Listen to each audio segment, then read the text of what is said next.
two things. From working in the IT industry as a small business owner, you got one big problem. They said, what's that? Nobody trusts you. I can tell you there's businesses right here that they're daily fighting the EPA. And the last thing they want to do is send any data that Homeland Security may share with the EPA. So we built some back-end firewalls into that says Department of Homeland Security cannot share that out to any regulatory agency, only with other law enforcement. Because they'll have to share it with FBI for investigative purposes, as well as some of the other agencies, even the NSA, if it's dealing with a foreign government, national security. But we put a lot of controls on what can be shared, and we also gave some liability protection to the businesses too. So what we're trying to do is foster more information sharing, because the government doesn't have all the answers, and industry doesn't have all the answers, and a lot of times you have competing businesses that are being attacked simultaneously, and they don't want to share the information with each other. So that's one step. The other step is to make it a priority, and that's one of the issues I've had with this administration, is they've been focused on so many other issues. We have left ourselves wide open on the cybersecurity side. The Government Oversight Committee was just talking to had a hearing with the Office of Personnel Management, the big data breach that we just had. There's members of Congress that are now, their data has been breached. We've now found out possibly FBI agents. This is a huge issue. You've been infected. I think I may have, because of a text I got on the phone that the Capitol Police issues me that nobody has but my staff and the government.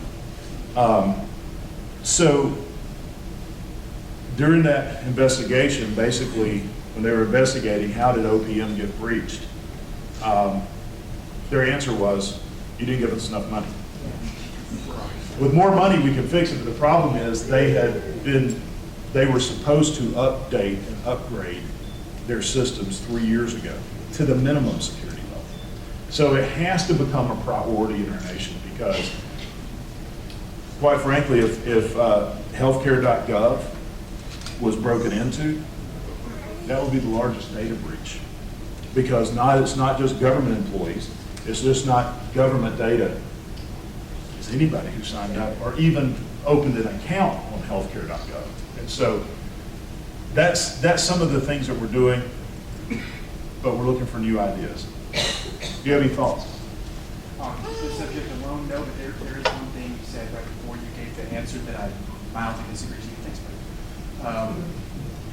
When you say that students nowadays have the idea that we can only do what government lets us do, I kind of disagree, because it's what our student loans are going to let us do. Okay, good point. I like that. Do you mind if I use that in the future? Okay, thank you. But you're so right with the cybersecurity, and that's one of the things that we're starting. Congress is putting a lot of emphasis on. I mean, when you think about it, while he reads that question, what aspect of your life wouldn't be hit if you didn't have a major data breach? Everything you did up, because of how dependent we are on technology. And so we're still moving in that direction, but we still have a lot of work to do.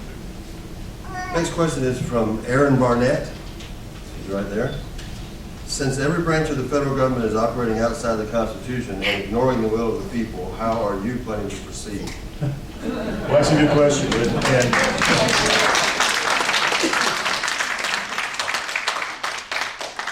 it took us a long time to get to where we are today, and I don't want to sound like a broken record, because I include myself in all this. Who do we have to blame? We're the ones who sent them up there, right? I mean, and that's what James Garfield was saying. If they're not doing the right things, it's because we allowed them to not do the right things. So we're seeing a resurgence of the population. In fact, I forgot who it was telling me the other day. We were at an event, and I started talking about when people are awakening, and I was challenged by somebody. No, they're not. They still don't care. And I forgot who it was in the room. He said, no, let me tell you what, I go all around and there are more people that tell me what the Constitution says than ever before. So we're seeing an awakening. You're absolutely right. Every branch of the government is violating that sacred document. We just saw that happen twice this week. Now, I'm not talking about whether you agree or disagree with gay marriage, but the decision that was made by the Supreme Court was so outside the power of the Supreme Court that they basically legislated from within the court, which was well beyond their authority, well beyond their power. In fact, I'd had dinner with Justice Scalia the week before the decision came out. Now, he didn't reveal it, he didn't even hint to the way it was going to go. But he basically said that the court, he saw this court would engage in social engineering through the power of the court. Why did they, whoever was pushing homosexual marriage, why did they go to the court instead of the legislative process? That's the question. And why did the court hear it is the biggest question. Why did the court take it up when the states and or the Congress are the authority to legislate? One argument is the will of the people wasn't. So the same thing with the decision on Obamacare as well. Of course, we've seen that with several other decisions going forward. When you look at the Constitution, the most of the powers are given to Congress because they're elected by the people and they're closest to the people. The House of Representatives is given the most power, the Senate's the next. The executive branch is the next, but when you go and you look at the court, the section of the court, Article 3, is very, very short. In fact, most of the powers they do have are shared between the legislative and the executive branch. The question is, how do we get back into it? Well, one, awakening the people, as Thomas Jefferson said, which we're beginning to see. Two is holding the folks accountable. But three is understanding, like I said earlier, you can't flip the switch off overnight. Okay? We boxed ourselves into a corner on certain things that we have to work ourselves out of. One thing that Congress did, and I was very, very pleased, is there is more awareness of the Constitution in Congress than what I actually thought existed. One of the things that we have to do is on a piece of legislation cite which article of the Constitution allows us to proceed with that. We read the Constitution within the first week of Congress. Everybody gets up. So there's this collective mindset of getting back to it. It's going to take a while to get there. The biggest thing that we can do is like this young man right here. We can shift the tide. We're not going to see it get back in my generation. But we can start getting in that direction. But preparing the next generation to take mantle from us and understand the limited powers of the Constitution. That's another reason we've been getting into a lot of the schools. Is I'll go to school and I'll ask them, all right, is the Constitution an empowering document or is it a restrictive document? And almost all the time they say empowering. So I say, okay, do me a favor, read the beginning of the First Amendment. Congress shall make no law. Okay, what does that sound like to you? Okay, it's a restrictive document. It restricts the power. But it also, to do that, we have to be patient and we have to understand. It's going to require us to vote the Constitution, which may be unpopular. An incident came recently. It was an amendment to the Department of Justice bill that removed the authority, or it defunded the Department of Justice from going after any state that has taken legislation to legalize cannabis oil or anything to do with marijuana. I voted for that because our state legislature voted to allow cannabis oil to be prescribed for certain illnesses. I took heat from a conservative group over that. And so we explained to them, said, but the thing is, that is a 10th Amendment issue. That should be left to the states, and we would just basically be overpowering the states if we did that. So even among the conservative ranks, there was some concern, and I told them they were a socially conservative group of law. I said, look, the only thing I did was vote exactly the way that you're praying the Supreme Court will rule on gay marriage. Is this left to the states? And so we have to be consistent. with those things, and even if the outcome it isn't what we want right now, if we're voting the Constitution, then the people are empowered to go forward. So patience is another aspect. But just as we're going to hold the government accountable, part of being a representative, holding us accountable too. And I can tell you, I'm proud of the 11th district. They briefed me. Well, you folks hold us accountable. Let me tell you, we hear what you're saying. Mr. Barnett, did you have any? You have 1 minute. I can only speak for myself, but the frustration from my viewpoint is that at this last midterm election, I think the people spoke very loudly. They did. The problem is that the Republican establishment didn't hear that. And from what we're seeing reported and we're reading and we're hearing, that every vote that's taken is dominated by the donors, the Chamber of Commerce, the wealthy, the powerful. So,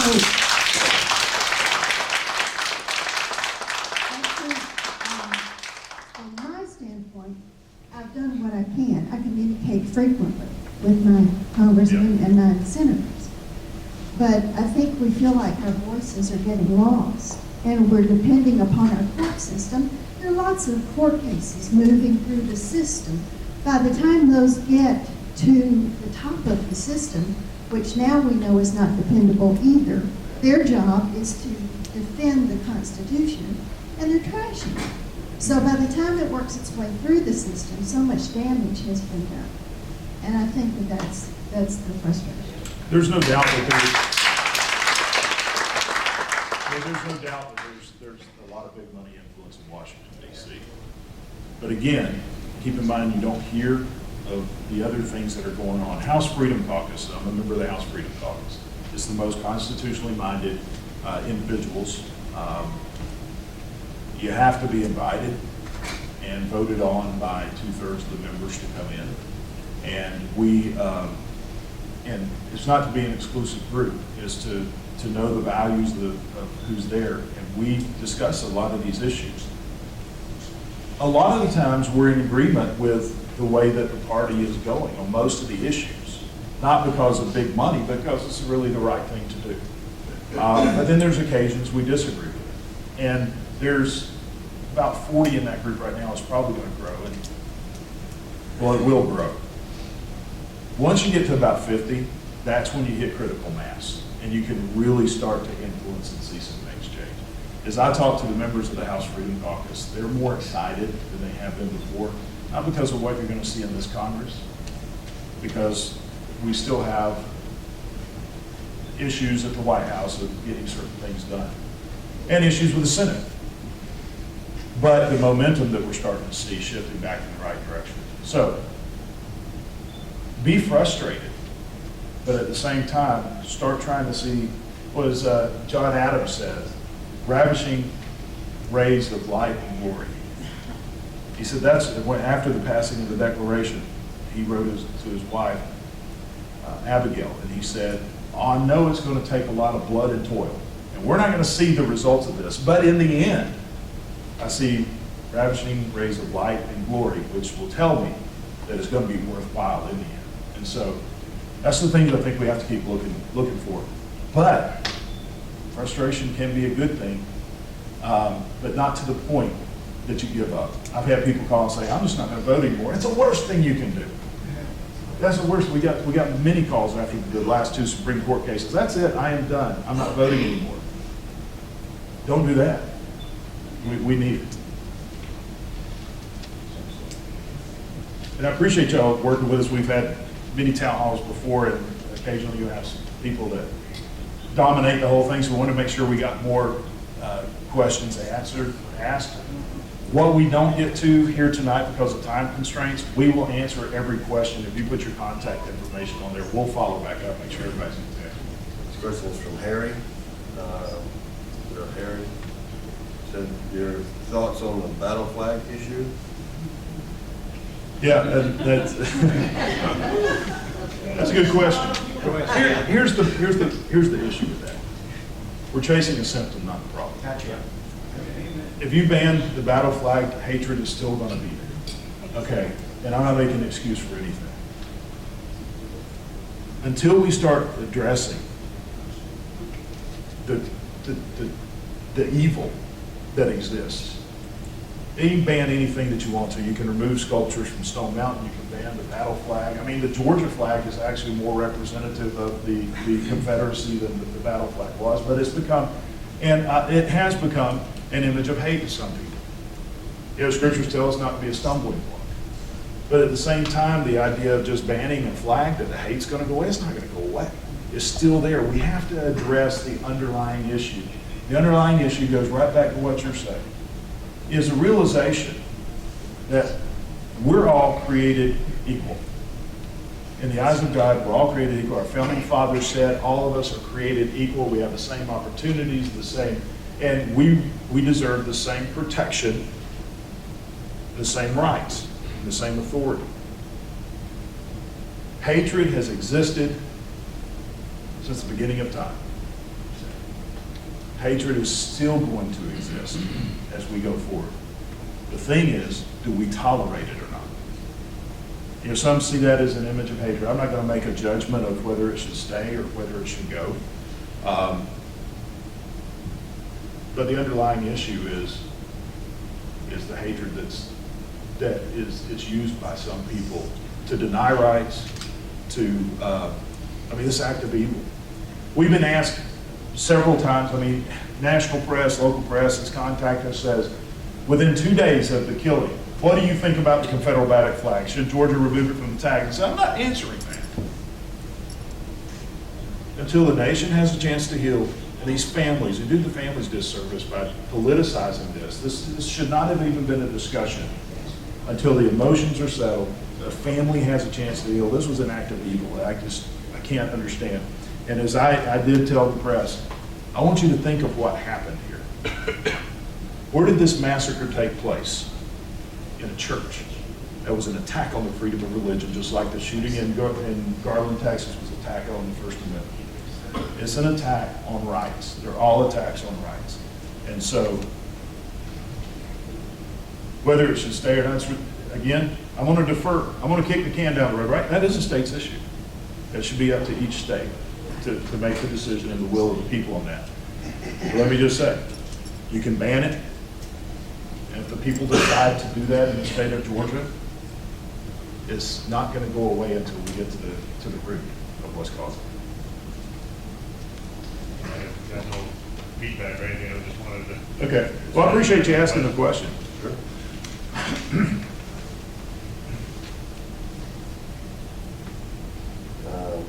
Michael Cannon?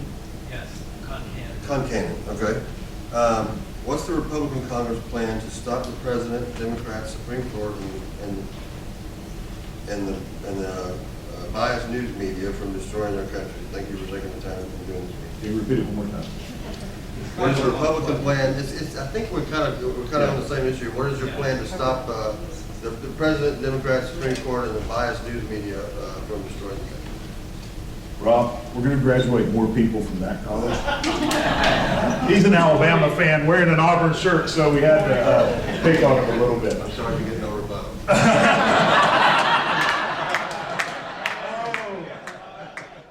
Calm down. Yeah, in fact, I give him a hard time about this Alabama stuff. And so somebody posted on the internet the other day a picture of me at high school baseball.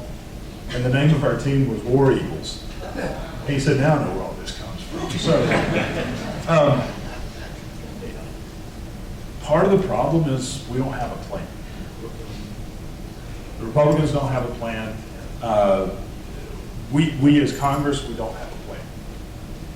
We're reactionary right now. As I call governing by crisis. We're doing, I'll give this Congress a little bit of credit, we're doing better, because we're actually addressing the crises at least a month before they come up in most cases. Now, the Senate is still out there, but we're going to be dealing with another fiscal cliff issue coming up. We're going to be dealing with other crises, I guess it is. But the problem is we don't have plans, we don't have strategies. We're reactionary. And the founders, the reason they made the legislative process so cumbersome and so slow is so we just didn't be reactionary like we're seeing now with whatever the emotional issue of the day is. And I'm not demeaning any issue because all issues are important to us. But they understood that we're emotional creatures and that we would respond and we may overreact in one direction or another, so they made this legislative process slow. But when you have that process, you got to know where you're going. And the problem we have is we don't have a vision of where we're going in this nation. For instance, we all know an $18 trillion debt is bad. It's very bad. It could sink our country. So the question is, what are we doing about it? Well, the question before that is, when are we going to eliminate the debt? When? First identify, we're going to get rid of this debt by the year 2030 or whatever date that is. We want to eliminate it by that date, or at least have it manageable, or have it as, it's like almost 1.5 times our gross domestic product. Now, we're going to get it down to this level. Okay, we've decided this is when we're going to do this. Now, what is our plan to get there? Deficit spending, a balanced budget. We just passed a budget that would balance the federal budget within 10 years. Okay, that's fine. That's just paper. You know, the next Congress can come in and override that. Well, what about a balanced budget amendment to the Constitution that will require us to balance the budget within a 15-year period? That's one of the things we're working on. Easton and Rob and I can go. Again, if you have if you have a specific policy question afterwards, Easton will be around. That's why I brought it. That's why I paid for him to come down from DC to answer these policy questions. The guy's a genius. So, Way to put the pressure on me. yeah. So, you got to have a vision of where you're going. You have to get a plan to get there, and then strategies of how you're going to do this. But most of what we argue about in Congress is reaction to the next crisis or a tactic of how we're getting somewhere that we don't even know where we're going. And so the biggest thing to do that is have a plan. I believe if we have a vision of where we're going and we get a plan to get there, the closest we ever got to that was Newt Gingrich's contract with America. That was the closest, and that was really just a list of tactics. Here's some things we're going to do. If we could do the opposite approach and say, here's the vision we have for America, and then we build us a contract with America. These are the things we're going to do to get there and have a time frame to get there. And then you guys hold us accountable to do it. That's when we start seeing the nation turn around. So in our office, we call it Vision 2030. We're going to be publishing some of this stuff. And I will, we've been talking about this for months, different aspects of this vision. I got a call from the Republican leadership, about 3 weeks ago. They wanted to talk to me about this vision thing we've been talking about. How do we adopt that? And so they've actually called and said, what do you mean by this vision? We want to have a vision too. The thing is, they just haven't got it yet.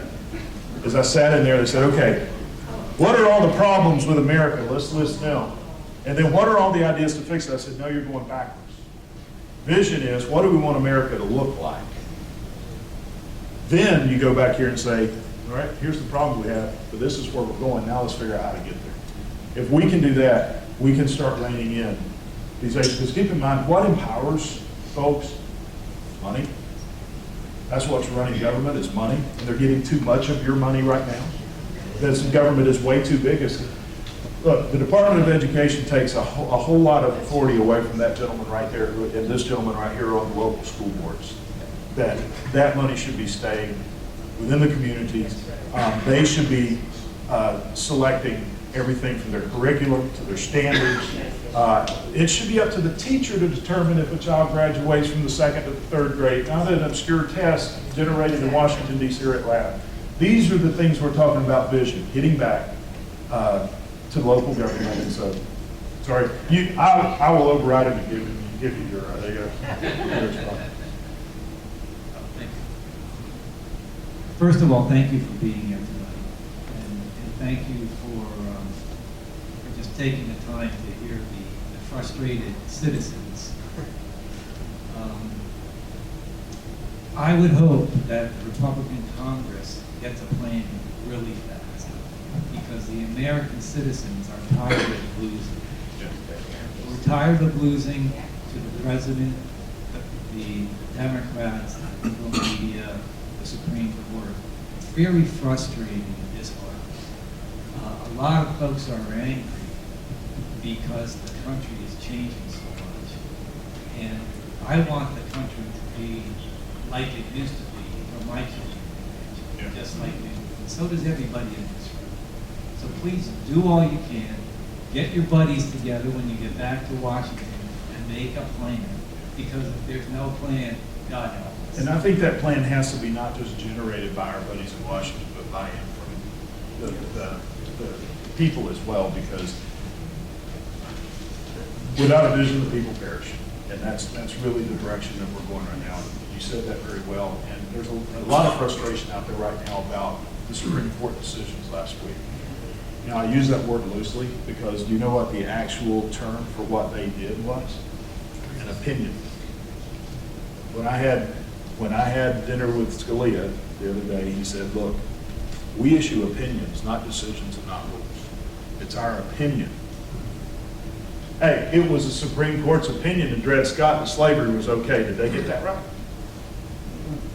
They get things wrong. It's their opinion. Sometimes their opinion is wrong. And so, especially when their opinion was made outside the realm of the Constitution. Regardless of how you feel about the outcome, it's done outside the realm of the Constitution.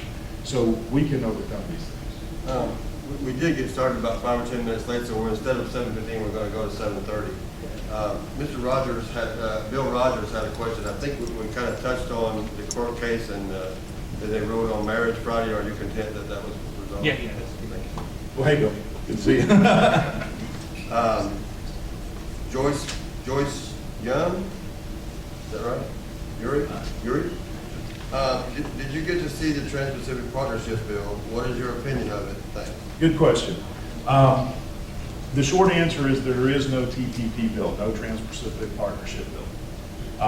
There was a lot of information that was put out by a lot of different groups regarding TPA, TPP, TAA, all these different acronyms. Trans-Pacific Partnership is an ongoing negotiation with several Pacific nations of a free trade agreement. It's about 80% complete. What exists is the status of the negotiations so far.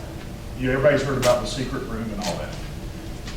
Since George Washington, our negotiations with foreign nations have been held confidential because for national security reasons and other reasons until the negotiations are completed. The reason this is confidential is it's not a top secret document, it's just confidential because China would really like to usurp anything that we're doing in the region. So there's no TPP bill. It hasn't been drafted in the bill. TPA was the mechanism of which would allow the president to continue negotiating. There was a lot of misinformation about TPA out there. I was undecided on TPA. Easton back here in the back, who came from Freedom Works, one of the most solid conservative constitutional groups, have been saying, hey, I'm telling you, we need TPA. We need to. And I said, I don't trust this president. He said, exactly why we need TPA. In a traditional trade negotiation, now, Congress is given the constitutional authority for markets, for trade, for commerce. The president is the constitutional authority, being the chief negotiator for the nation. I mean, he's responsible for treaties, he's responsible for negotiating with foreign nations, okay? So when it comes to a trade deal, you got this interconnection. But what typically happens is the administration goes out and start negotiating these deals, and they take years. In fact, this TPP has been going on for years. 80% of that negotiation has been done without congressional oversight. Okay? TPA, now, let's say if it goes through the normal process of negotiating with these foreign nations, that is held confidential until it comes to Congress, and Congress has to approve it. Then Congress can keep it confidential and then release it just as they're ready to vote on it. And then it can be amended, okay? The problem is once you amend a negotiation, you go back to the drawing board and you got to renegotiate whatever Congress changes. And it opens it up for every special interest group, every one of the big dollar folks that are out there, and every other interest group to go in and mess with. So in the 1920s, or 1930s, Congress came up with the idea of Trade Promotion Authority, which says President, you can go out and you can negotiate a trade deal. And when it comes back, if Congress agrees with what you negotiated, then we'll pass it without an amendment. Okay, it's been going on since the 1930s. This TPA was different, though. With this TPA authority, we say Congress spells out in the beginning what the limitations are. And I think in some of the previous ones, we did the same thing, correct? Yes, sir. Congress says, okay, if you negotiate within these parameters, you can't deal with immigration, you can't deal with environmental issues, you have to stay within these parameters. If you go and negotiate within these parameters, you bring that bill to Congress, we'll pass it without an amendment. The other thing that this TPA did is it says, but members of Congress will be at the table as the negotiations are going on. You're going to keep us abreast of to what you're doing while you're doing it. And third, whatever agreement comes out will have to be made public for 60 days before Congress can even start considering it. It has to be made public to where everybody in here can see the super secret deal before Congress can even begin on it. So when the agreement is done, it has to be put up public and everybody in the world gets to see it. And then 60 days later, Congress can start moving it. Now, I guarantee you when it comes up for 60 days, our phones are going to light up. But that's what the process is supposed to be. So TPA is what's passed. TAA was a program that was put in years ago that if someone loses their job because of a free trade deal, that there's some assistance for job retraining and such. So TPA passed. TAA, I think, passed the other day.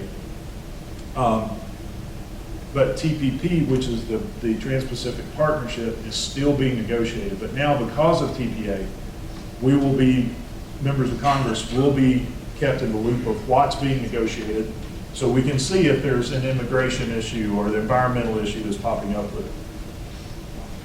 I would suspect it's going to be, Easton, what are we looking at? Later in the year, next year before TPP will even be considered? I would probably go with next year. Next year? Like I said, it's only 80% negotiated. So there's no bill, but it's the status. There's binders of what's been agreed to so far, but nothing's been signed, but this is just what they've agreed to. So that's what is in the confidential room that people see.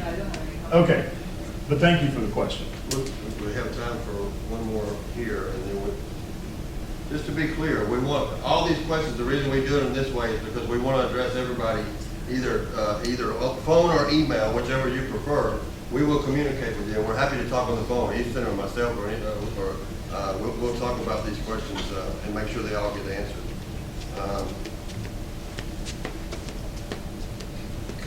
This is from Clay Doss. Mr. Doss. Mr. Doss says, Congressman, thank you for standing tall on your representation. With all the law breaking and obfuscation of Benghazi and IRS investigation. The Auburn guy could say that. With all the obfuscation of Benghazi and IRS investigative committees, why has no one been criminally prosecuted?